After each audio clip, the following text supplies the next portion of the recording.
Here he comes.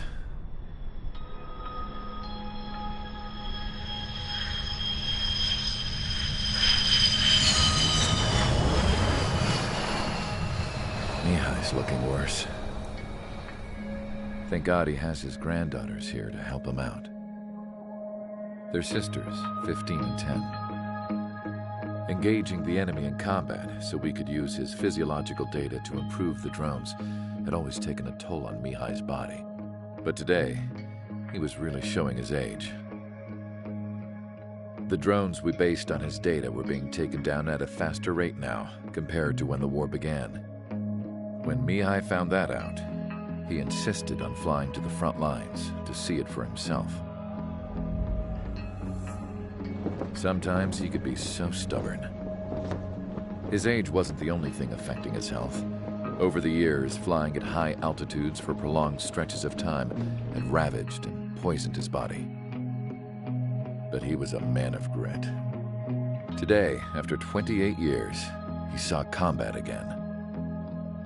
If his flight suit still wasn't good enough to protect him, I can't imagine how many Gs he hit today during the battle. As a pilot, he exceeds all our expectations. It's going to take a bit more tweaking before our drones can match his skill.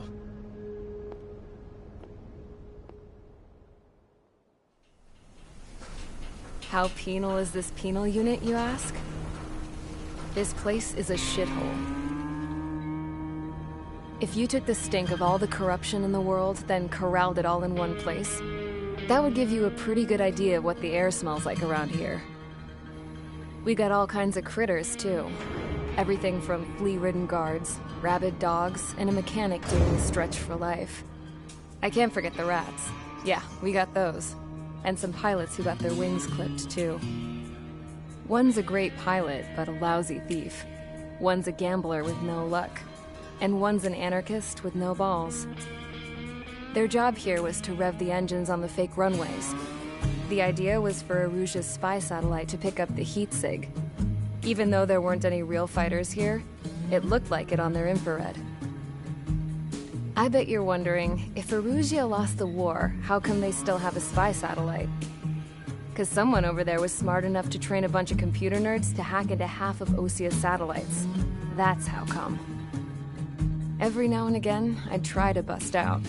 And every single time, those damn dogs would drag me right back. When I was in my cell, I'd hear this voice coming from the guards room. It was the Erusian princess rallying her people on the Erusian national broadcast. All us prisoners had become big fans of hers. You want to hear something funny? The guards were big fans too. I swear to God, every time she was on the air, they'd turn up the volume on the radio and sit there listening. I could see how someone like her could win the hearts and minds of soldiers and workers alike. When the princess said something, you could tell she meant every word. Lately, she'd been having more fun with her speeches, and that made her seem even more charming. You could say her charm was like a virus. Whenever she'd point out stuff that was wrong with Osia, the prisoners in here went nuts. Hell, if anyone knew how messed up Osia was, it was the prisoners. They'd shout, "Burn Osia down." No way am I just gonna sit here and rot away in this hellhole. Dark blue. Instead of building fake-ass planes to trick Erusia, I'm gonna build one that'll really take off. You can count on that.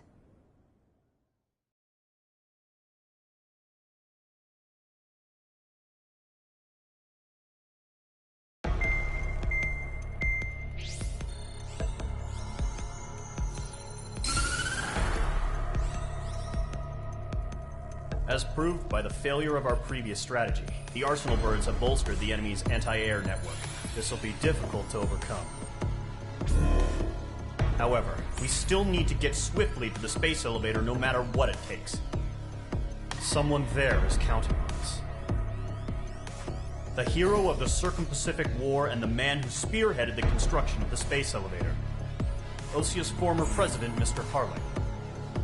Mr. Harling was inspecting the elevator when the war broke out.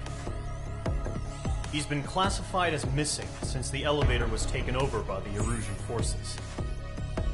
However, according to the latest intel, a military officer accompanying Mr. Harling hid him inside the facility.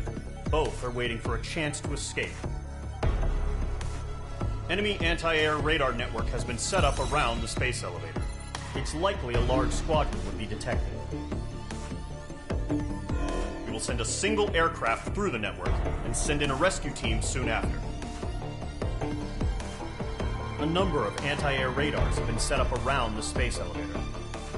However, our reconnaissance suggests their network is weakest along the southeastern coast of Selatapura, so we can elude the enemy's observation. There are a lot of rain clouds this time of year.